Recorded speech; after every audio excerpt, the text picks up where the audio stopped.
The UK cannot survive much more of what is coming. Today, the news actually today was so huge that I was spoiled for choice in delivering stories to you. I had 5 or 6 main topics I could talk about, so we've got a lot to go over this week. But today I want to really focus on the economical news that's come out, the financial news around the UK. Obviously, the budget is not far off now. We're within a month of the budget coming out, and already Reeves has already shown her hand as to what's coming. There are reports from economists and think tanks, not just in the UK, which nearly all of them have said this is bad, but also from other bodies around the world. They are actively now saying, don't do it. Do not raise these taxes or you're going to destroy the British economy. Some of them said the UK economy cannot survive much more of this. It's unbelievable. Rachel from accounts. It's just, or someone else said Rachel from customer services, because she seems to be very good at customer services. Maybe a better label, but it is atrocious. I want to start with the first story here then, and I'll show you. This is out of Telegraph Money here. So pensioners are racing to downsize ahead of these inheritance tax raises. But it's not just this. I've got a lot to talk about today. Also, Britain slipping on the global tax ranking, who she's blaming. I mean, it's madness, everything that's going on. So let's go through this first story then. So this is the number of retirees selling up soared now, is absolutely soaring after this first budget, and they're expecting, if the next budget goes the way that we all think it's going to go, they think this could be just a tidal wave of pensioners selling their homes, downsizing, taking their pensions out. Some of them are even taking their penalties. There's a lot of people who are getting hit with the penalties, and because they're saying, look, I'd rather take the penalty. Because on the articles, by the way, there's comments below, and you can just see all these comments. I'd rather take the penalty than have all of my money wiped out or borrowed, as she is saying. They're borrowing the money for regional investment, and you will get a return on it. Well, how? How exactly are you going to get a return on it? It doesn't say. But the main story is pensioners are downsizing to unlock money from their homes to give to their children. Now, the reason they believe it's being given to children was because they cross-referenced the data on mortgages at the moment, and they found that a lot of the children were getting larger deposits from their parents. And when they cross-referenced with a delay because it takes months to sell a property, they found that this was quite well correlated. So that's how they got the data. The number of retirees who have successfully moved since last year's budget is up by over 25%. This is right now, and they think it could go to 75% or higher with this year's budget, because it's not just the concerns around inheritance tax and the death duties and all the other stuff. It's also this new property tax that they're talking about. This is what is concerning a lot of people. And a lot of my audience are pensioners. Many of you watching are. So please drop a comment below, and I will read the comments on this video, because I'd be interested to know what your thoughts are.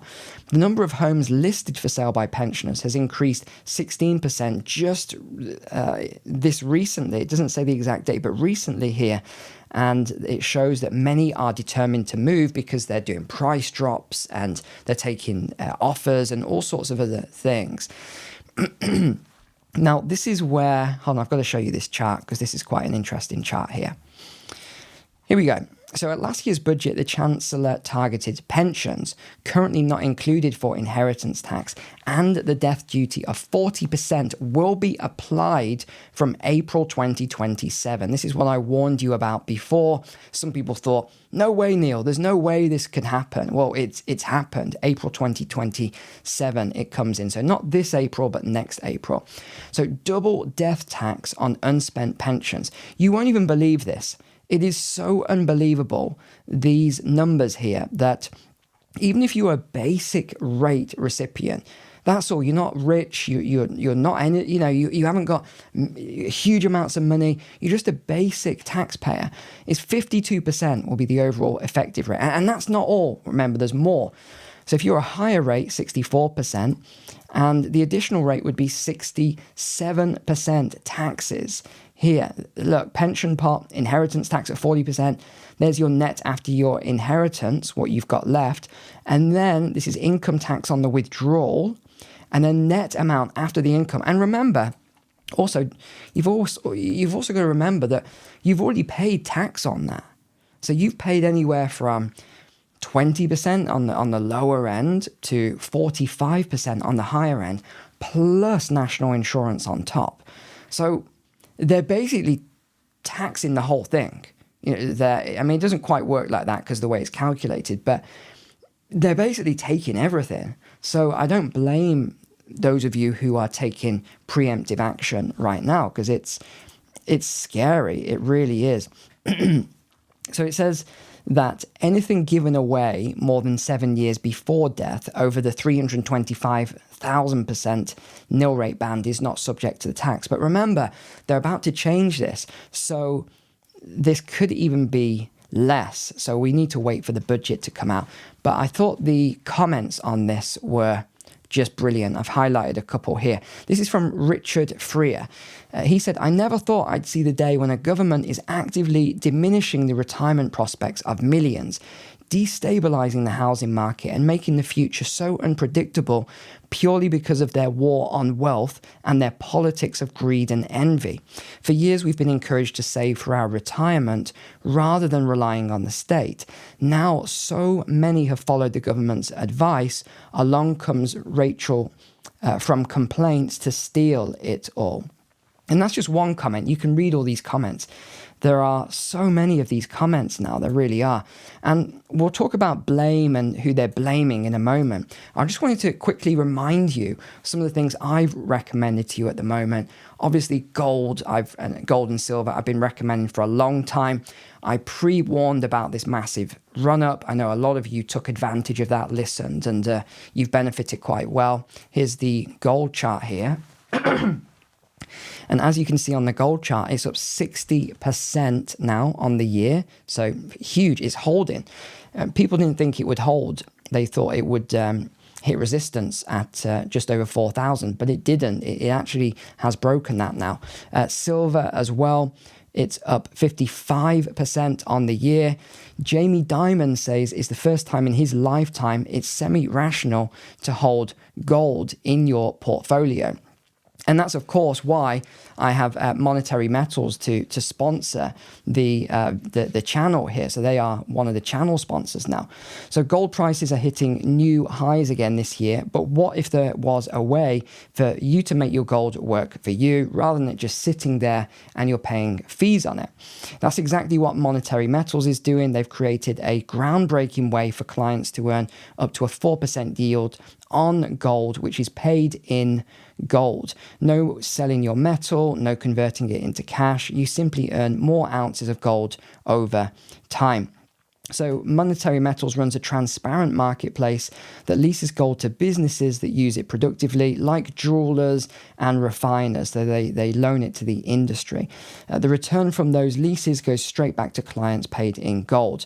It's a simple, sound, and fully asset-backed business model. It's designed for people who understand real value and want to grow their wealth in honest money. Monetary Metals is all about building real sustainable wealth in the world's most trusted assets.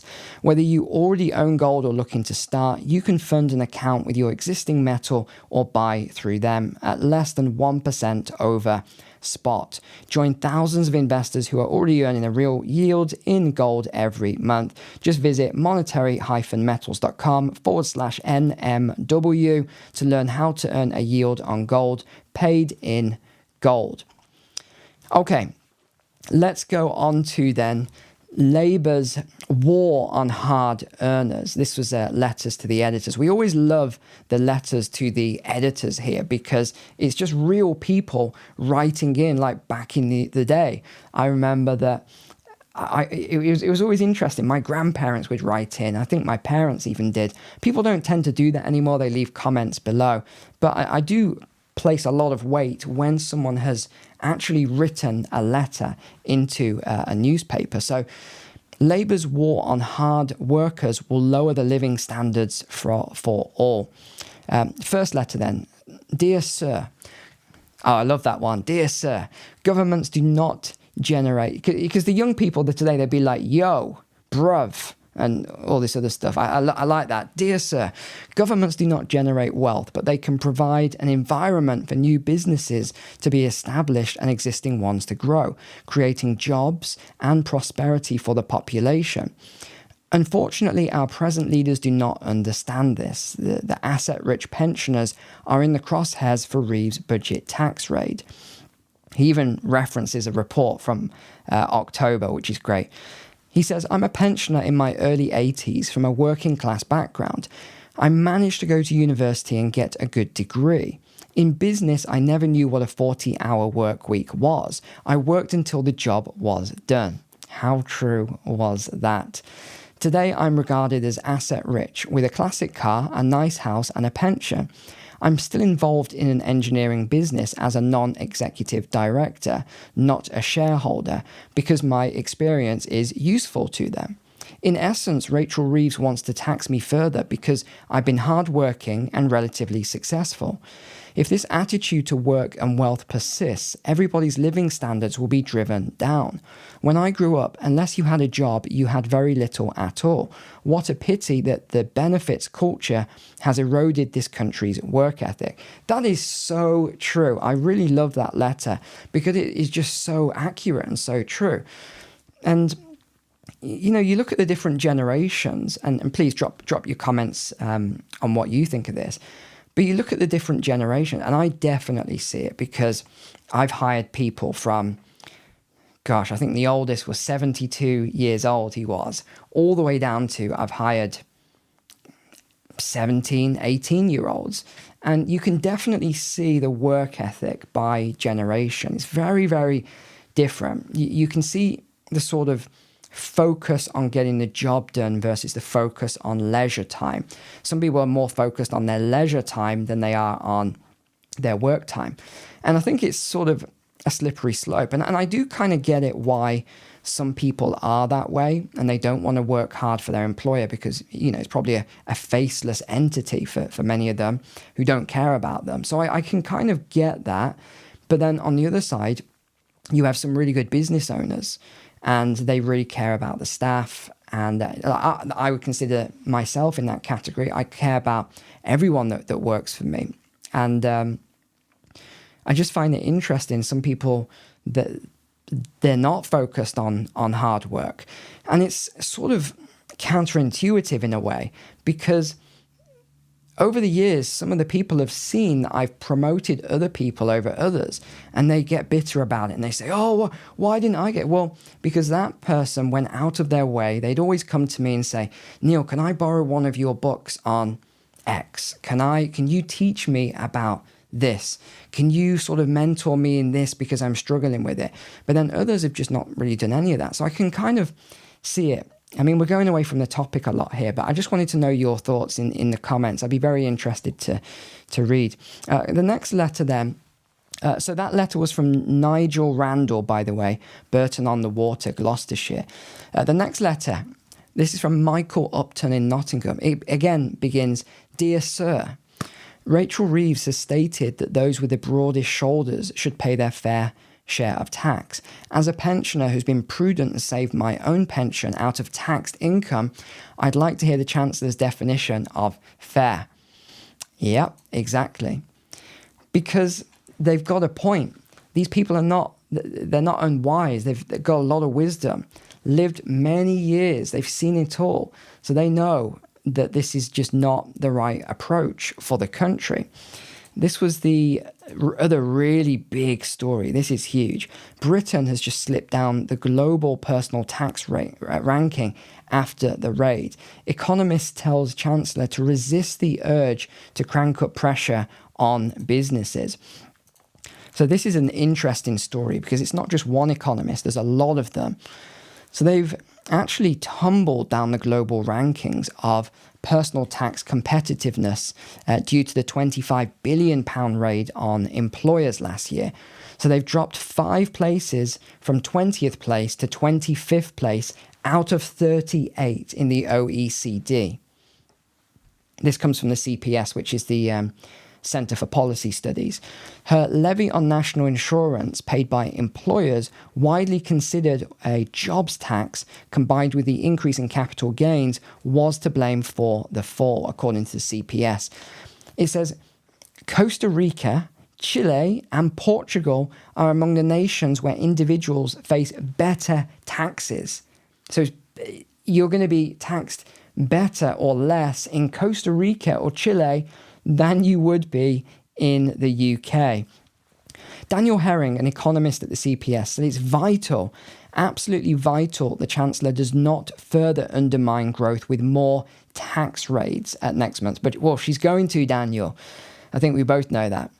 Rachel Reeves should resist the urge to crank up pressure on businesses and instead learn from our international competitors. Our current tax system is already uncompetitive, anti-growth, and the country simply cannot afford for things to get worse.